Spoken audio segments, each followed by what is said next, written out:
Pornography থেকে কেউ বাঁচতে পারে? যে কেউ ফোন চালায় দেখবেন পর্নোগ্রাফির ছবি চলেই আসবে, নগ্ন ছবি চলেই আসবে, আলেম জালেম এভরিওয়ান আসবেই। তারপরে আপনার মাদক, এই মাদকের ফিতনা থেকে কি সবাই বেঁচে থাকতে পারছে? এরকম অনেক ফিতনা আছে যেগুলো থেকে মানুষ চাইলেও বাঁচতে পারছে না।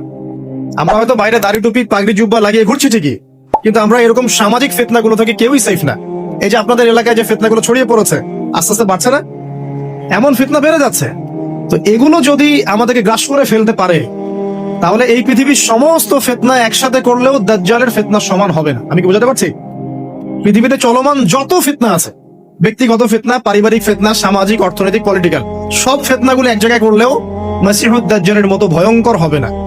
এই জন্য নবী সাল্লাল্লাহু আলাইহি ওয়াসাল্লাম বলছেন, দাজ্জালের চেয়ে ভয়ঙ্কর কোনো ফিতনা আসেও নাই, আসবেও না। প্রত্যেক নবী আলাইহিস সালাম তার কওমকে এই ফিতনা সম্পর্কে সতর্ক করতেন।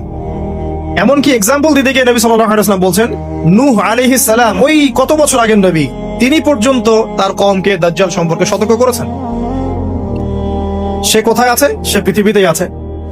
তার কি জন্ম হয়েছে? উত্তর হ্যাঁ, তার জন্ম হয়েছে। সে কি এখন আত্মপ্রকাশ করেছে? উত্তর না, সে এখনো মানুষের রূপে আত্মপ্রকাশ করে নাই। সে কাদেরকে নিয়ে বিশ্ব শাসন করবে? উত্তর জিউসদেরকে নিয়ে, ইহুদিদেরকে নিয়ে। দাজ্জাল কাদেরকে নিয়ে বিশ্ব শাসন করবে? ইহুদিদেরকে নিয়ে। আমার কথা কি বোঝা যায়? নবী সাল্লাল্লাহু আলাইহি ওয়াসাল্লাম বলেন, সে এত বড় ফিতনা, সে 40 দিন পৃথিবীতে বিচরণ করবে। কয়দিন? 40 দিন। যার প্রথম দিনটা হবে 1 বছরের সমান, দ্বিতীয় দিনটা হবে 1 মাসের সমান, তৃতীয় দিনটা হবে 1 সপ্তাহের সমান, এবং বাকি দিনগুলো হবে আমাদের দিনের মতোই।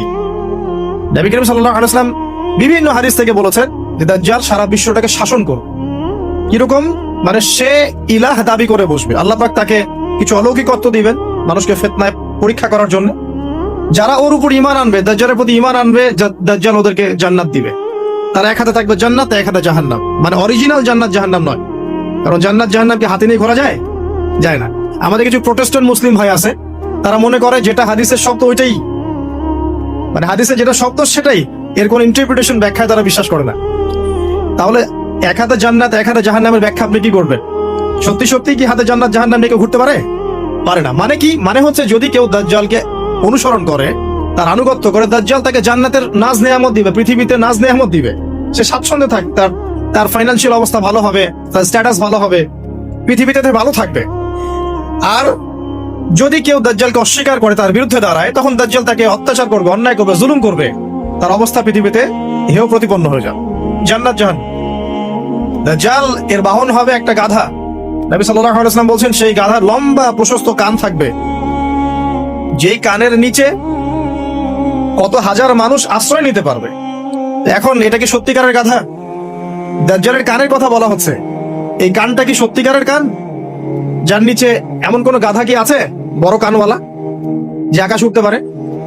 এমন কোন গাধা কি আছে যে আকাশে উঠতে পারে, যার বড় কান আছে, যার কানের নিচে হাজার হাজার মানুষ আশ্রয় নিতে পারে? আছে?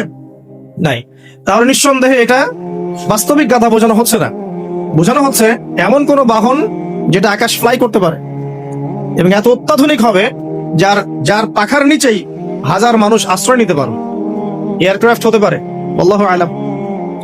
আচ্ছা, আলোচনা হয়তো অনেক হাই স্কেলে চলে যাচ্ছে, আমি একটু কমাই নিয়ে আসি। এক কথায় সংক্ষিপ্ত করে বোঝেন, দাজ্জাল পুরো বিশ্বটাকে রুল করবে, শাসন করবে। ঠিক আছে? কাদেরকে নিয়ে শাসন করবে? কাদেরকে নিয়ে? ইহুদিদেরকে নিয়ে। আচ্ছা, ইহুদিদের মধ্যে দুটো ভাগ আছে। এক ভাগ হচ্ছে সত্যিকার অর্থেই কিছু কিছু ক্ষেত্রে তারা তাওরাত, এই যে জাবুর, ইনজিল, এগুলোর প্রতি একটু মানে অনুগত আর কি। আরেকগুলো আছে বেশিরভাগই এরা হচ্ছে বদ প্রকৃতির। এরা এই পৃথিবীতে, সারা পৃথিবীতে জায়নিস্ট মুভমেন্ট ছড়িয়ে দিয়েছে এবং তারা বিশ্বের প্রত্যেকটা ডিপার্টমেন্ট নিয়ন্ত্রণ করা শুরু করেছে এখন। এবং তারা সারা বিশ্বের যত সেন্সিটিভ ইস্যুগুলো হচ্ছে এর পিছনে কলকাঠি নাড়ে আর কি। এখন যদি কাউকে মনে করেন, আপনাকে যদি বিশ্ব শাসন করতে হয় এবং আপনার সাথে কিছু অনুসারী থাকে, তাহলে আপনাদেরকে কিছু কাজ করতে হবে। তো আমার কথা বোঝেন। মনে করেন যে আমি বিশ্ব যদি শাসন করতে চাই, তাহলে আমার তো কিছু মানুষ লাগবে, লাগবে না? লাগবে। আচ্ছা, তারপর আমার তো একটা ভূখণ্ড লাগবে, লাগবে না? একটা দেশ লাগবে না? একটা সার্বভৌমত্ব লাগবে না?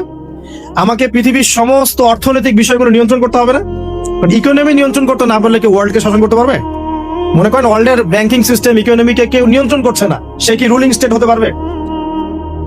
শ্রীলঙ্কা, সে কি বিশ্বের রুলিং স্টেট? সে কি বিশ্বের অর্থনীতি নিয়ন্ত্রণ করে? বরং সে তো দেউলিয়া হয়ে গেল, তাই না? আমেরিকা, ইসরায়েল, ওরা কি দেউলিয়া হয়েছে? না। তারা কি বিশ্বের অর্থনৈতিক বিষয়কে নিয়ন্ত্রণ করে? করে। চায়না, তারা কি দেউলিয়া হয়েছে? তারা কি বিশ্বের অর্থনীতি নিয়ন্ত্রণ করতে পারে? পারে। তো এক কথায় বোঝেন, আপনাকে যদি রুল করতে হয় সারা ওয়ার্ল্ডকে, প্রথমত আপনার একটা ল্যান্ড লাগবে, একটা কিছু মানুষ লাগবে আপনার, এবং সেই মানুষগুলো রামসাম যদুমধু হলে হবে না, সেই মানুষগুলো হতে হবে সবচেয়ে বুদ্ধিদীপ্ত মানুষ, ট্যালেন্টেড মানুষ, যারা পৃথিবীর সবকিছু নিয়ন্ত্রণ করার যোগ্যতা রাখে। সায়েন্টিস্ট লাগবে আপনার, আপনার ইকোনমিস্ট লাগবে, আপনার কলামিস্ট লাগবে, মিডিয়ার পার্সন লাগবে, পলিটিশিয়ান লাগবে, সূক্ষ্ম বুদ্ধি সম্পন্ন মানুষ লাগবে।